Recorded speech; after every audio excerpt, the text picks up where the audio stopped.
जय श्री ओम नमः सिद्धेभ्यः। ओम नमः सिद्धेभ्यः। ओम नमः सिद्धेभ्यः। ओंकार बिंदु संयुक्तम नित्यं ध्यायन्ति योगिनः कामदं मोक्षदं चैव। ओंकाराय नमो नमः। मंगलम भगवान वीरो मंगलम गौतमो गणी मंगलम कुंद कुंदार्यो जैन धर्मोस्तु मंगलम। सर्व मंगल मांगल्यम सर्व कल्याण कारकम प्रधानाम सर्वधर्माणां जैनम जयतु शासनम। जैनम जयतु शासनम। जैनम जयतु शासनम। नमः श्री समयसाराय स्वानुभूत्याश्चकासते चित् स्वभावाय भावाय सर्वभावांतरे छिदे। इस भवतरु का मूल एक जानहु मिथ्या ताको कर निर्मूल अब करिए मोक्ष उपाय। करिए मोक्ष उपाय। जय बोलो देव शास्त्र गुरु की।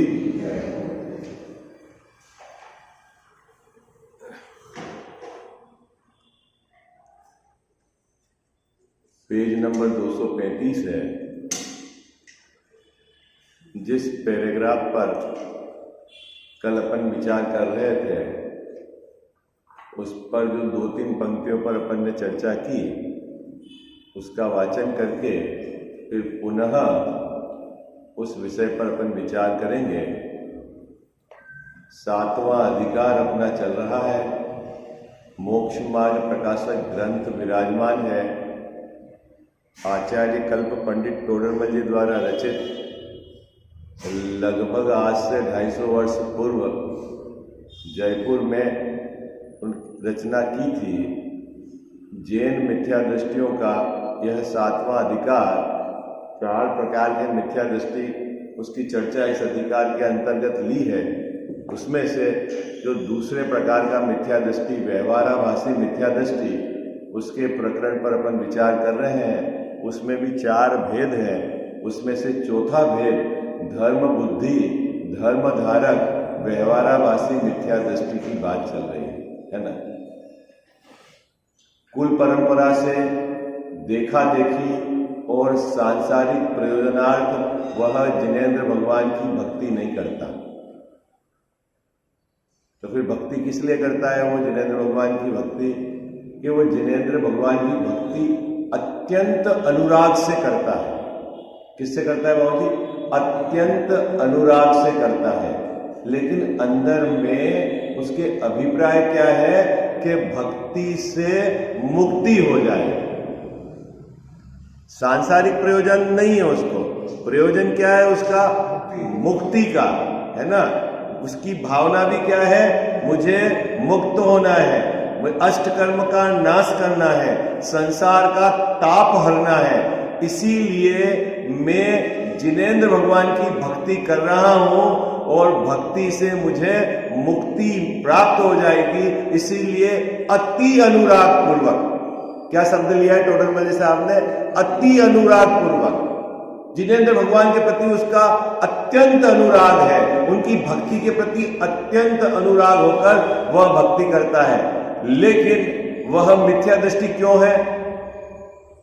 वह मिथ्या दृष्टि क्यों है ये बताओ। क्योंकि प्रकरण मिथ्या दृष्टि का चल रहा है ना बाबू जी। तो वह मिथ्या दृष्टि क्यों है? क्योंकि उसने व्यवहार धर्म को ही परमार्थ धर्म मान लिया है और अंदर में उसके यह श्रद्धा वर्तती है कि इस भक्ति यानी शुभ राग को करते करते मेरी परिणति में वीतराग दशा प्रकट हो जाएगी। यह विपरीत मान्यता के कारण वह मिथ्या दृष्टि है। बात समझ में आ गई आपको, है ना? क्यों मिथ्या दृष्टि है वो?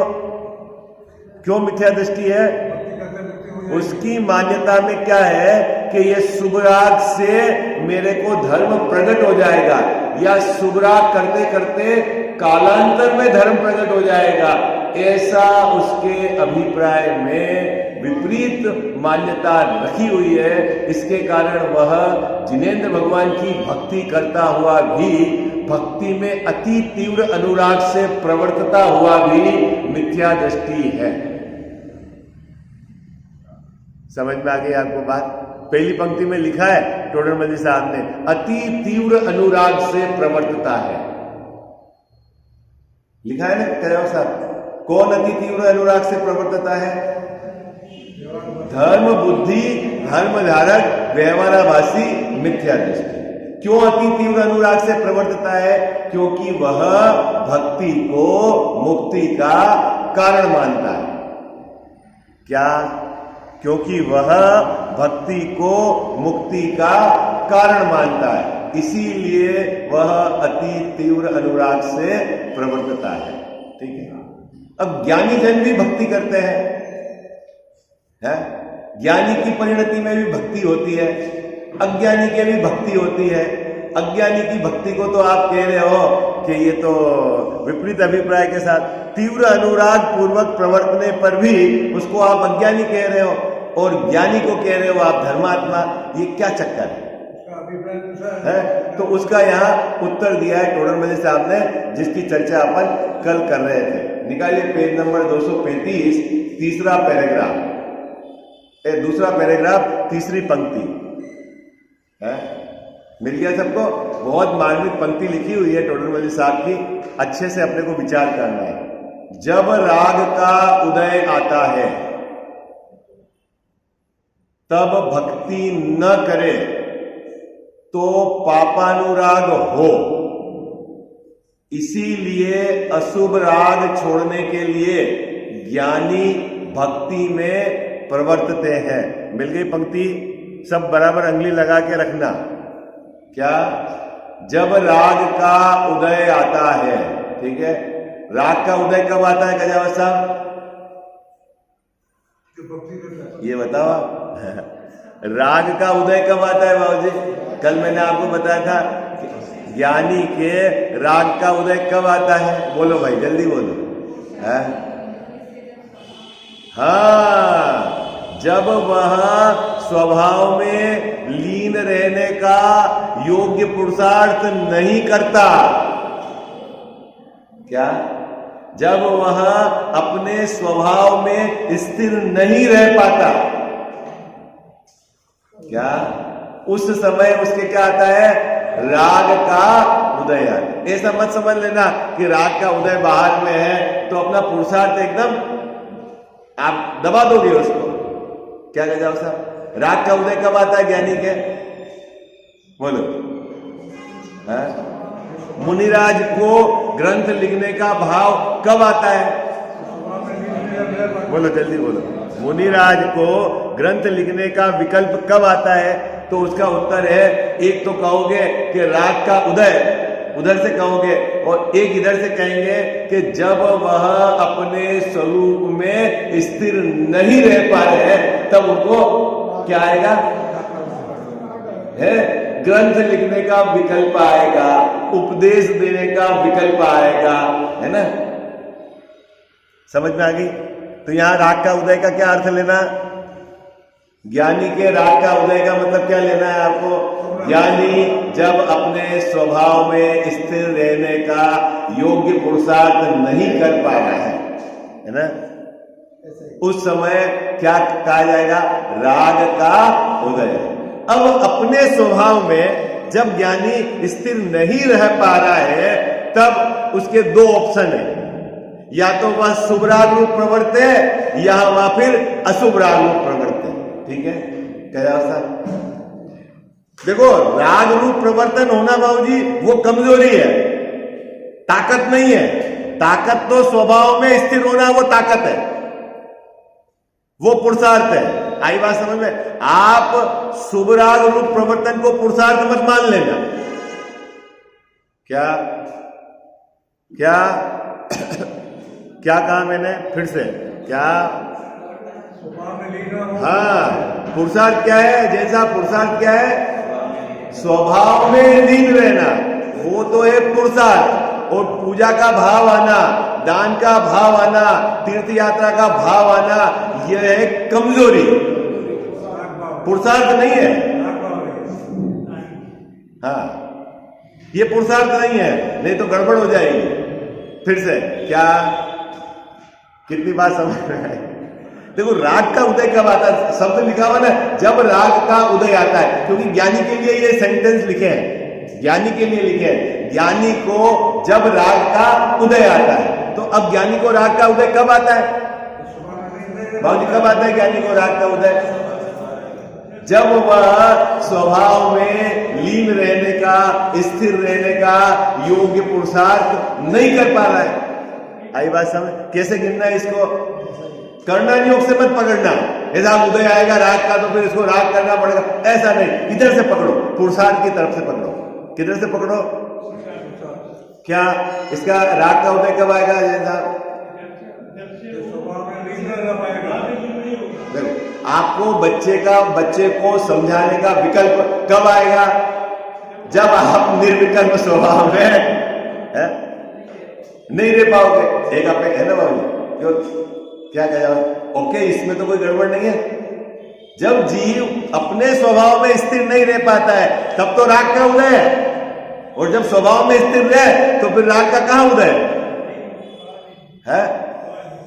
पहले शब्द का क्या अर्थ है? जब राग का उदय आता है, इसका अर्थ क्या समझना?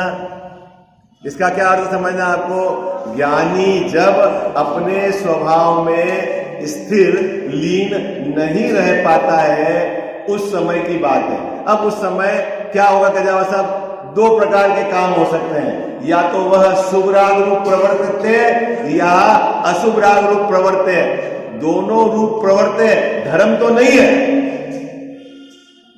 हाँ, क्या कजावा साहब? जैन साहब, ये बहुत समस्या है। खूब लोग बोलते हैं साहब स्वभाव में स्थिर नहीं रह पा रहे हैं तो हम पूजा का भाव कर रहे हैं, तब तो धर्म है ना। अरे भाई, तू स्वभाव में स्थिर नहीं रह पा रहा है, ओके, लेकिन पूजा का भाव धर्म नहीं है। हाँ, वो धर्म नहीं है, वो तो राग है। क्या गजाव साहब? अगर आप उससे संतुष्ट हो जाओगे पूजा के भाव से, तो समझ लेना कि आपने मोक्ष मार्ग में ही अड़चन डाल दी, क्योंकि फिर आप वही संतुष्ट हो गए तो फिर स्वभाव में कैसे जाओगे? क्या कितनी बात समझ में आ रही है आपको? अजीत भैया, समझ में आ रही है बात? राग का उदय किसको होता है? ज्ञानी की तरफ से बात है। ज्ञानी को जब राग का उदय आता है, ठीक है, बिल्कुल कर्णान्योग से है ना, निमित्त नैमित्तिक संबंध से कर्म के उदय और जीव के भाव में निमित्त नैमित्तिक संबंध घटाकर ये सेंटेंस लगाया है। लेकिन अपने को एक बात अच्छे से समझनी है, जब जीव के पुरुषार्थ की कमजोरी होगी, जब वह स्वरूप में स्थिर नहीं होगा, तब उसको राग का उदय आता है ना। 5 पांडव मुनिराज थे ना, अग्नि के कड़े पहना दिए थे बाबूजी, ठीक है। अब 5 में से 2 मुनिराज के विकल्प आया, शुभ राग। क्या विकल्प आया है कि मुनिराजों पर इस पर भाई कहाँ रहे? भाई तो खत्म हो गए, भाई सब पीछे अभी भाई नहीं है। ये तो साधारण भी मुनिराज पे उपसर्ग है, उसके संबंध में उनको विकल्प। तो अभी प्रश्न है, उनको विकल्प आया, वह कमजोरी की निशानी है कि उनकी ताकत की निशानी है? क्या कह जाओ साहब? क्या वो विकल्प आया वो कमजोरी की निशानी है ना? बाबूजी, विकल्प आया ना, तो वो कमजोरी की निशानी है। किसके रेस्पेक्ट में? क्योंकि वो स्वभाव में स्थिर नहीं हो पा रहे हैं। हाँ, ग्रंथ लिखने का भाव अच्छा है कि कमजोरी का निशान है? उपदेश देने का भाव अच्छा है कि कमजोरी की निशानी है? क्या कह जाओ? कठिन हो गई बात। तो स्वभाव में स्थिर नहीं रह पा रहे हैं, तब तो ये अब जब जो जीव स्वभाव में स्थिर नहीं रह पा रहा है और वो बाहर में राग रूप प्रवर्तता है, उस जीव के लिए फिर दो ऑप्शन खड़े कर दिए यहां पर, या तो वह शुभ राग रूप प्रवर्तित है या फिर वह अशुभ राग रूप प्रवर्तित है। लेकिन राग रूप प्रवर्तना इस जीव की शोभा नहीं है। क्या कह जाए साहब, और सुंदर और थोड़ी सी शार्प करूं बात को, राग रूप प्रवर्तना इस जीव का स्वभाव भी नहीं है। क्या, फिर से क्या कहा मैंने, राग रूप प्रवर्तना इस जीव की शोभा भी नहीं है और राग रूप प्रवर्तना इस जीव का स्वभाव भी नहीं है। वो परिणमन स्वाभाविक नहीं है जैन साहब, जिसमें राग रूप परिणमन हो रहा है। क्या है वो? क्या है वो? वैभाविक परिणमन है, वो शोभा नहीं है। आई बात सर? हाँ? इसीलिए दया का भाव, दान का भाव, पूजा का भाव, व्रत का भाव, ये शुभ राग है, लेकिन ये शोभा नहीं है। क्या बाबू जी? शोभा नहीं है ये क्या है? ये विकारी भाव है, विभाव है, कि कमजोरी है, है?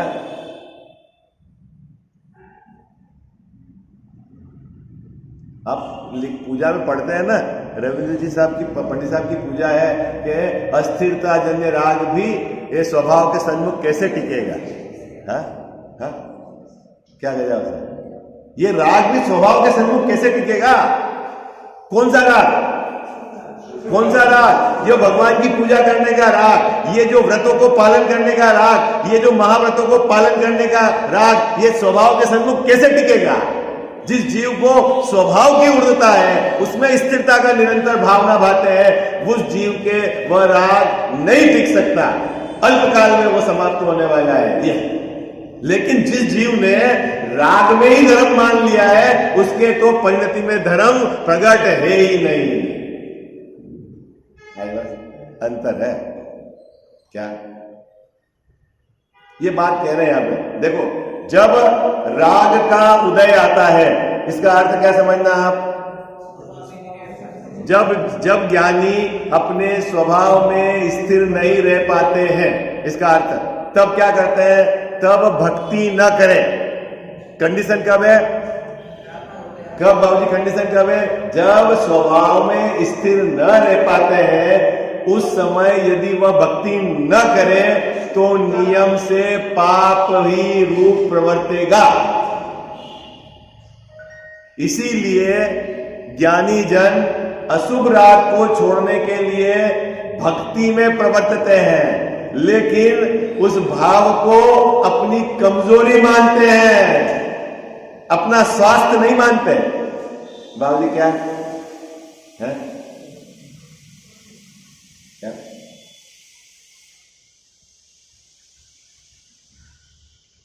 आपको पांव फ्रैक्चर हो गया, पट्टा बांध दिया बाबूजी, ठीक है। अब डॉक्टर साहब ने कहा कि लकड़ी के सहारे आप चलो, जैसे जैसे चलोगे तो आपकी हड्डी पर वजन पड़ेगा तो हड्डी मजबूत हो जाएगी। ओके क्या?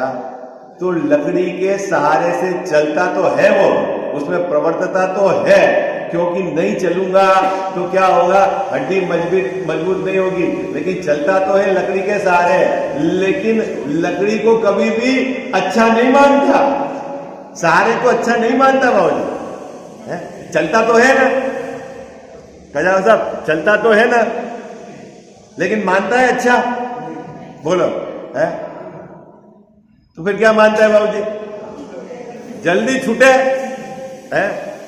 ठीक उसी प्रकार ज्ञानी धर्मात्मा जिसके जीवन में शुभ राग बरतता है, वह कभी भी राग को अच्छा भला नहीं जानते, वह तो स्वरूप में नहीं स्थिर रह पा रहे, इसलिए राग रूप प्रवर्तन कर रहे हैं अशुभ से बचने के लिए। लेकिन उनका एकमात्र भावना का जो शुद्धात्म तत्व की भावना है, आत्मलीनता की भावना है। आई बात सर? ठीक है, समझ में आ गई बात बराबर?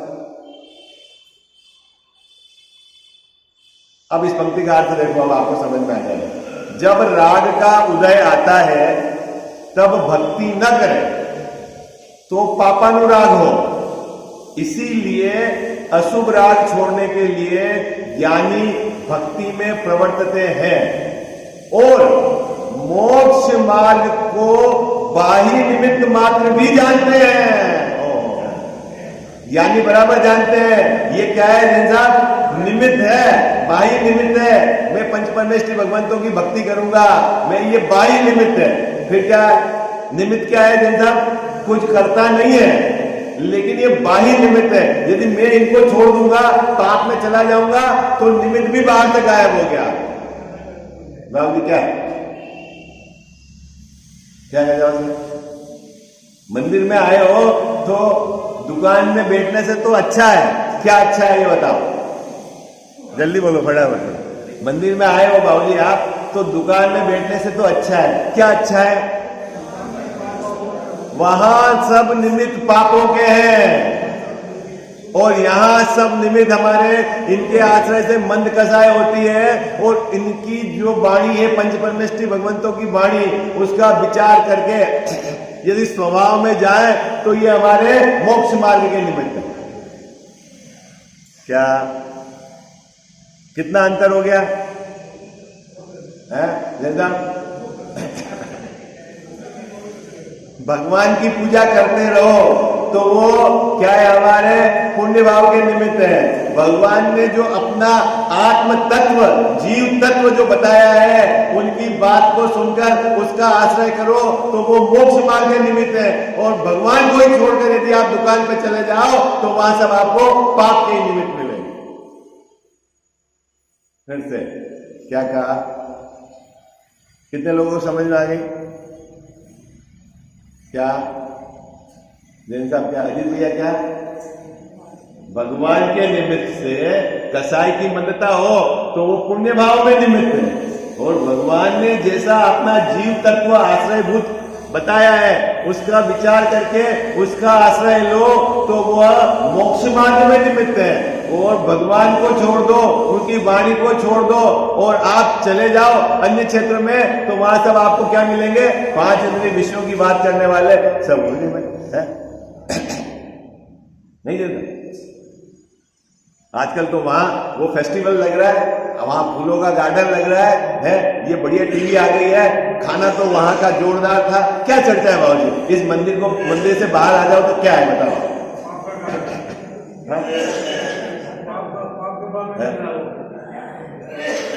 क्या इस परिधि को आपने छोड़ दिया, मंदिर की परिधि को छोड़ दिया, उसके बाहर आप दिन भर के अपने विचारों को और बाह्य निमित्तों का विचार करना, क्या है गजब सब पाप के निमित्त है। लेकिन एक बात सावधानी रखना, मंदिर में भी आकर पंच परमेष्ठी भगवान को तुम मात्र पुण्य बन के निमित्त इतना नहीं, धर्म प्रकट करने के निमित्त है, ये पकड़ना है। क्या होते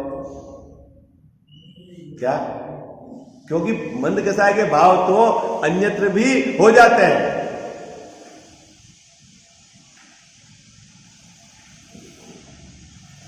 देखो ये इस पंक्ति का अर्थ समझ में आ गया।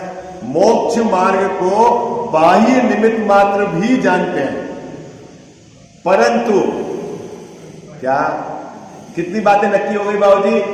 स्वभाव में स्थिर नहीं रह पा रहे हैं तो राग का उदय है।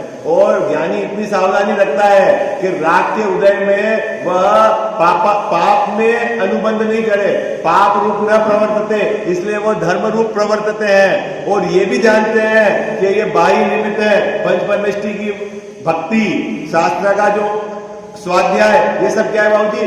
बाह्य निमित्त है। परंतु यहां ही उपादेय पना मानकर संतुष्ट नहीं होते। क्या कहा? क्या क्या कहने का अवस्था? पूजा पढ़ के संतुष्ट नहीं, पूजा करके संतुष्ट नहीं, प्रक्षाल करके संतुष्ट नहीं, स्वाध्याय करके संतुष्ट नहीं, कुछ सुनकर संतुष्ट नहीं, सुनाकर संतुष्ट नहीं। क्यों बाबूजी संतुष्ट नहीं? क्योंकि ये तो सब स्वभाव है, इसमें संतुष्ट होना ये तो मिथ्यात्व का इंडिकेशन है। मिथ्या संतोष, क्या शुभ भाव में संतुष्ट होना, उसका नाम क्या है? मिथ्या संतोष। कल बाबू जी ने एक प्रश्न पूछा था ना, आकुलता और एक क्या बताया था बाबू जी, आकुलता और अशांति है, क्या अंतर है भाई आकुलता में? आकुलता दुख का लक्षण है, आप पढ़ते हो ना छड़ाला में है, और एक अशांति, क्या अंतर है बोलो भाई जल्दी। आकुल, देखो मैं हिंदी भाषा का विशेषज्ञ नहीं हूं, मैं आपको भाव पकड़ाने की कोशिश करूंगा, आप बाकी जो हिंदी का शब्द कैसे बना उसका भाव। आकुलता क्या है, ज्ञानियों के भी हो सकती है क्या, क्योंकि आकुलता, यद्यपि आकुलता दुख का लक्षण है क्या भाई साहब, है ना, 4 प्रकार की कसाय, ठीक है, उसमें अनंतानुबंधी, अप्रत्याख्यानावरण, प्रत्याख्यानावरण और स्वंजलन, है ना। तो आकुलता क्या, किसका, कल्याण साहब, दुख का लक्षण है ना।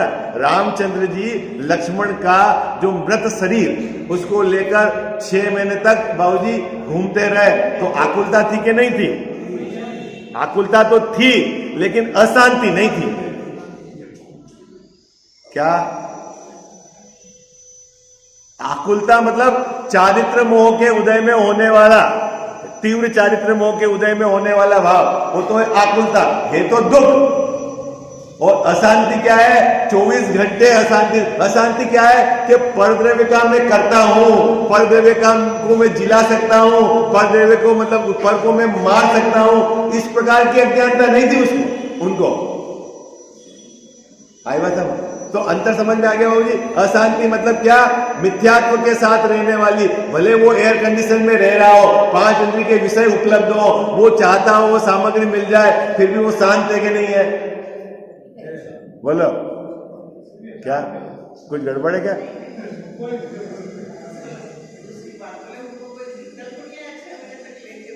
हाँ, अगर अपन देखते तो अपन सब अभी उनको मिथ्या दृष्टि घोषित कर देते, यदि आगम में नहीं लिखा हुआ होता तो। ईमानदारी से बताना, हाँ बाबूजी ईमानदारी से बताना, यदि प्रथमान योग में यदि ये स्पष्ट घोषणा नहीं होती कि वो क्षायिक सम्यक दृष्टि है थे, तो आप नियम से क्या करते बोलो, है क्या?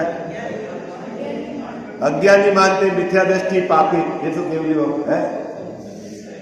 आकुलता तो थी, उस खाना खिलाने जा रहे, भाई खड़ा हो जाए मेरा, चल अब हम खेलेंगे, अपन वहां चलेंगे, और एक दिन की नहीं बात है बाबूजी, 6 महीने तक है। आकुलता तो थी। ऐसे ज्ञानियों को आकुलता आ सकती है, लेकिन एक बात समझे ना, आकुलता तो हो सकती है लेकिन ज्ञानी अशांत नहीं रहता, क्योंकि उसको वस्तु स्वरूप का निर्णय है। देह में रोग हो, बहुत पीड़ा हो, तो आकुलता तो हो सकती है, लेकिन ज्ञानी को अंदर में लब्ध रूप ये श्रद्धा निरंतर वर्तता है कि मैं देह नहीं हूं। तीव्र रोग में वो चिल्ला तो सकता है, लेकिन और जिसके स्वस्थ शरीर है, अज्ञानी है, 5 इंद्रिय के भोग है, लेकिन उसके भयंकर अशांति है, क्योंकि वह शरीर का कर्ता बनता है। बात पकड़ में आ गई है? ऐसे आनंद और सुख में भी घटा लेना। बहुत देखो, मैं बहुत हिंदी का विशेषज्ञ नहीं हूं, बहुत कमजोर हिंदी है, मैं तो सिर्फ भाव पकड़ा सकता हूं आपको। आई बात समझ है? तो क्या करते हैं ज्ञानी जन, बाबूजी क्या करते हैं ज्ञानी जन? परंतु उनका वहां उपादेयपना नहीं है। ये बहुत जबरदस्त बात लिखी टोडरमल साहब ने। क्या कहा उपादेयपना नहीं है?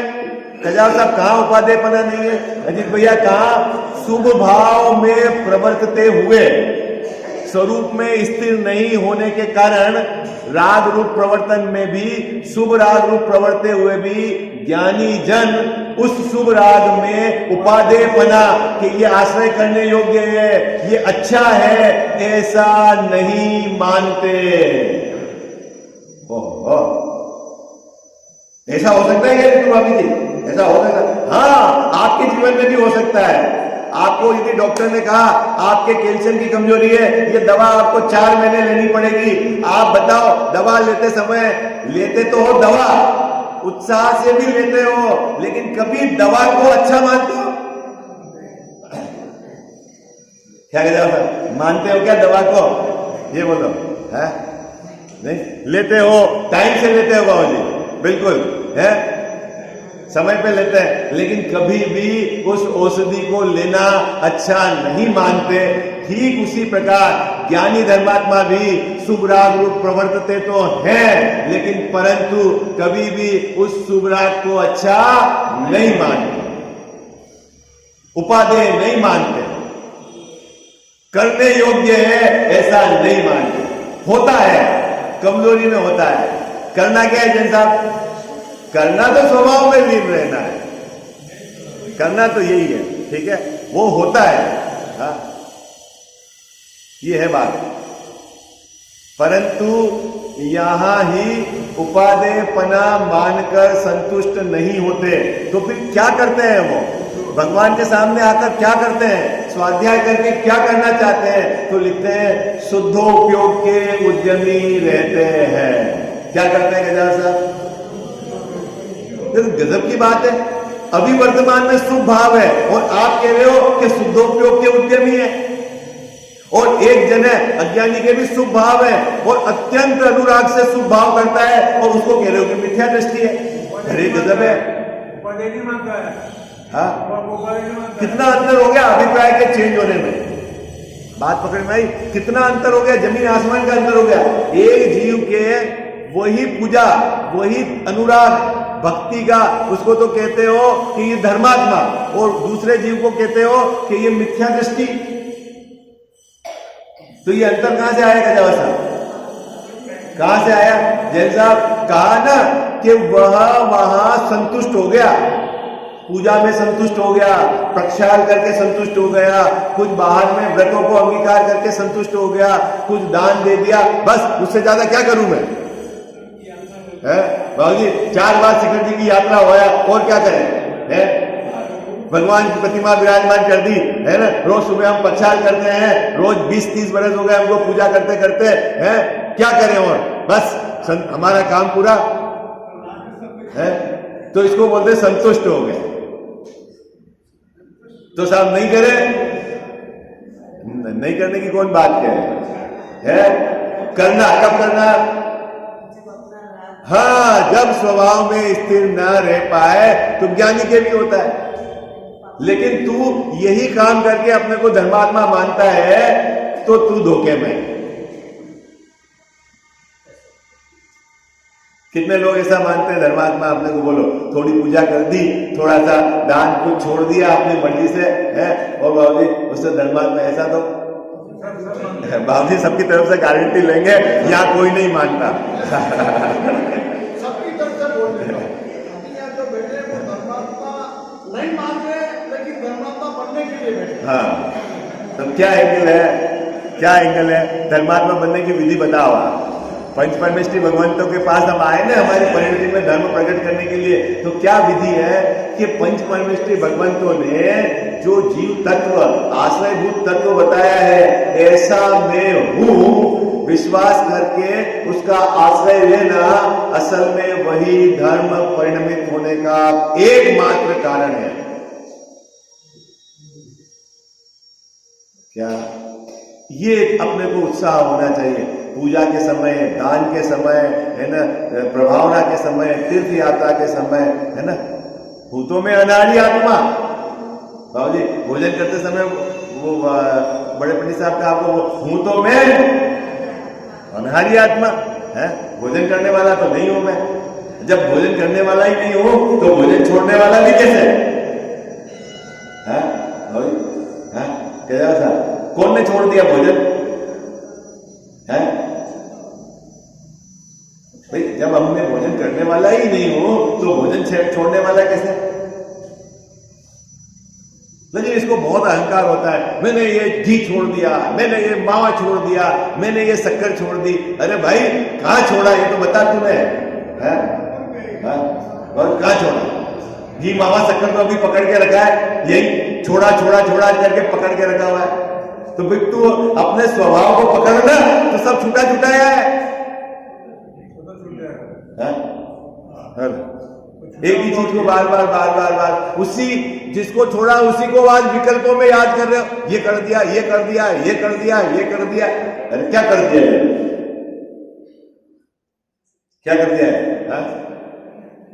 देखो जी, मकान बना दिया बच्चे के लिए, दुकान बना दी, गाड़ी ले आए, दोनों को 2-2 करोड़ रुपए दे दिए, फैक्ट्री लगा दी है, क्या कर दिया, तो आप कहोगे पागल है, ऐसे ही बोलोगे ना। क्यों? ये होता। अच्छा चलो, फिर क्या बोलोगे, मैंने घर छोड़ दिया, मैंने पत्नी छोड़ दी, मैंने बच्चे छोड़ दिए, मैंने एक समय का भोजन छोड़ दिया, फिर तो उसको क्या कहोगे आप? वहां पे भी ये कर दिया कर रहा था, और यहां भी मैंने छोड़ दिया कर रहा है, तो धर्मात्मा कहां है वो? कर्तव्य तो चला है ना उसके। नहीं समझ में आई आपको बात? कितने लोगों को समझ में आ गई? एक को करने का कर्तव्य, एक को छोड़ने का। मैंने ये कर दिया और ये बोले मैंने ये छोड़ दिया। क्या क्या छोड़ा अपन ने? अरे मैं आज तक कोई चीज ग्रहण ही नहीं करी, मैं त्यागो उपादान शून्य तो शक्ति वाला हूं। अपने द्रव्य क्षेत्र काल भाव को मैंने कभी खंडित करा ही नहीं है, कोई कर ही नहीं सकता है, ऐसी प्रकृति में व्यवस्था ही नहीं है। सब अपने बिल्कुल क्या वज्र की कोटा बना हुआ है बाबूजी, प्रत्येक द्रव्य उसमें रहता है। मैं क्या ग्रहण करूं? अरे मैंने अज्ञानवश ये मान रखा था कि मैं इसका ग्रहण करता था, और अभी भी अज्ञानवश ये मानता हूं कि मैंने इसको छोड़ दिया। न तो मैंने कभी उसको ग्रहण किया था, न मैं छोड़ा है। ये जो विकल्पी है ये दुख का कारण है। कितने को लगी बात समझ में आ गई?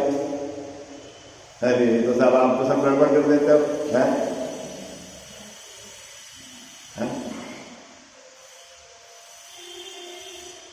देखो, काई के उद्यमी रहते हैं ज्ञानी धर्मात्मा? शुद्धोपयोग के उद्यमी रहते हैं। भाई साहब, अपने को एकमात्र लक्ष्य रखना चाहिए, क्या? एक अपना जीव तत्व, उसका आश्रय करना है। ठीक है? क्योंकि आप देखो, अध्यात्म का एक एंगल है ना, स्व और पर का विभाजन होना चाहिए बाबू, और हे उपादेय का आपको नक्की होना चाहिए। अध्यात्म का क्या एंगल है? बोलो, क्या एंगल है? स्व और पर, उसका विभाजन बराबर करके रखना। दूसरा, हे और उपादेय। स्व में क्या लेना बाबूजी? स्वयं में, स्व में क्या लेना? मैं मतलब मैं कौन? एक तरफ अपना परम पारिणामिक भाव, एक तरफ कारण परमात्मा, एक तरफ जीव तत्व, वह तो मैं जैसा, वह तो स्व, और उसको छोड़कर सब पर। उसमें क्या क्या चले जाएगा? पर में एक समय की पर्याय, विकारी भाव, शरीर, कर्म, पत्नी, बच्चे, घर, देश, सब बाबूजी सब किस में चले गए? ये भेद विज्ञान। कहां से अपने को भेद विज्ञान करना है? एक तरफ स्व और एक तरफ पर। और जो स्व है बाबूजी, वो क्या है? उपादेय है। और बाकी कुछ गे है, कुछ है, और कुछ प्रकट करने के लिए उपादेय है। आई बात समझ? क्या बात पकड़ में? इतना छोटा सा विभाजन है अध्यात्म का। क्या भाई साहब?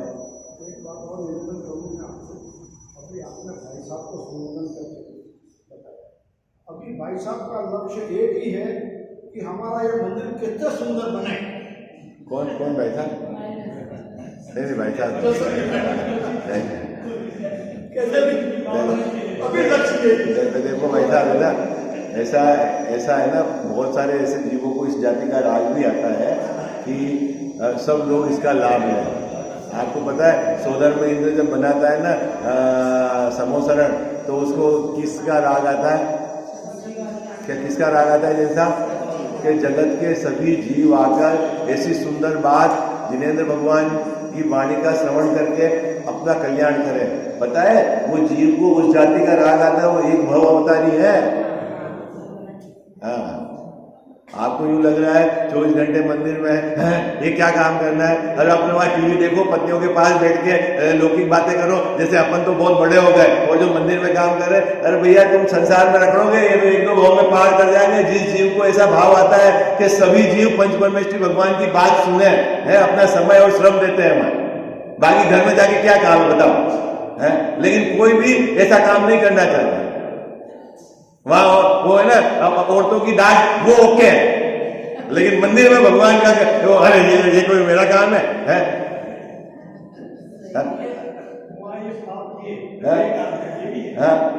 और मैं बात भी बता देता हूँ, आपको मैं एक बात बता देता हूँ। देखो ये जो यहाँ आज भाई साहब 8 घंटे 10 घंटे दे रहे हैं अपने घर के मकान में भी, मैं गारंटी से बता रहा हूँ इतने समय वो खड़े नहीं रहे होंगे जितने समय ये मंदिर के काम में खड़े रहे। क्यों? है ना? तो ऐसी परिस्थिति में परिवार वाले तो डेफिनेटली ताने देते ही होंगे, मैं आपको बता रहा हूं 100%, है ना? लेकिन उस जीव के कितना तीव्र अनुराग है कि वो ताने सुनने के बाद भी कि जगत के जीव ये काम करे, ये काम अच्छे से हो जाए, तो समझ लेना ये कोई छोटी मोटी बात नहीं है। उस जाति का राग आना भी आई बात समझ।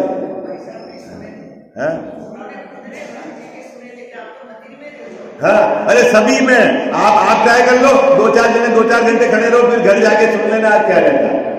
हाँ, कोई मतलब, और मैं तो जैन साहब मैं तो ये कह रहा हूँ बहुत अच्छा काम है कि घर में वहां डांट सुनने इससे तो भगवान के सामने खड़े रहो, वहां जाके 10 मिनट नहीं आई बात समझ। हाँ क्या? हाँ हाँ हाँ, सबके साथ यही परिस्थिति है क्या? ये तो आप समझ लेना बाबू जी, जो व्यवस्था कर रहे हैं ना, अपने को लगता है ऐसा है, लेकिन ये जीव अल्पकाल में एक तो सरल प्रवृत्ति है। आप सब जीव इस बात को सुने, ऐसी उनकी भावना है, वो अल्पकाल में अपना काम कर लेगा। हाँ, साधनियों के लिए भोजन की व्यवस्था, साधन में बैठकर स्वाध्याय सुने, है ना, ये सब व्यवस्था करना, लगता है इसमें कुछ नहीं भैया, अंदर में उनकी जो धारा चल रही है वो कोई अलग है। ठीक है, वो राग की धारा है, लेकिन इस जाति का राग हर किसी को नहीं आता। हाँ, वो है ना, सदाशिवदास जी का आपने सुना है ना, खुद ही पानी लेने जाते थे सर्दी के अंदर नंगे पे कुएं से भगवान का अभिषेक करने के लिए। क्या बाबू जी? खुद ही झाड़ू लगा रहे, खुद ही मंदिर का पोछा लगा रहे हैं। तो राजा जी ने कहा उनको ये क्या चक्कर है, एक नौकर रख लो, नहीं तो हम राज दरबार से भेज देते हैं। तो उन्होंने क्या कहा, मेरे राग है तो मेरे को ही करना है ना, क्या बात है? नौकर क्या करेगा? साहब लाल बहादुर शास्त्री थे ना, जब वो प्रधानमंत्री थे, तब क्या है कि वो जा रहे थे और कीचड़ में गाय का बच्चा फंसा हुआ था, तो उन्होंने ड्राइवर को रोका और रोक के खुद दौड़ के चले गए और उन्होंने अपने हाथ से उस बच्चे को निकाला। तो कहा कि भाई साहब आप तो प्रधानमंत्री थे, 4 आदमी भेज देते, डेपुट कर लेते, पूरी टीम निकाल देते। तो बोले राज मेरे को हुआ ना, क्या बात है?